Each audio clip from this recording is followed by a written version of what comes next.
Hi friends, చెట్టమ్మ dosa, onion dosa, నల్ల దోశ, ఎర్ర దోశ, ఉల్లిపాయ దోశ, కారం దోశ, చట్నీ దోశ, అల్లం దోశ అన్నీ వేస్తాము. ఎక్సలెంట్గా ఉంటుంది ఇక్కడ. మీరు ఎలాంటి వాళ్ళు ఎక్కడ వాళ్ళు అయినా వచ్చి తినొచ్చు. తుమ్మలపేంట సెంటరు, అంగూరపాలెంకి వెళ్ళే రోడ్డు.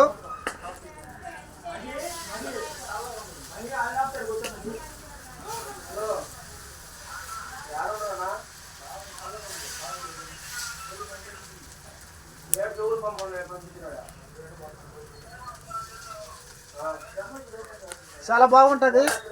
ఎవరికి ఇంట్రెస్ట్ ఉన్నా కూడా వచ్చి తినొచ్చు. ఎట్టుందో చూడండి. నెయ్యి దోశ వేస్తున్నాము.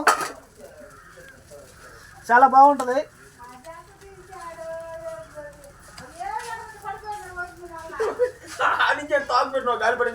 ఇంకా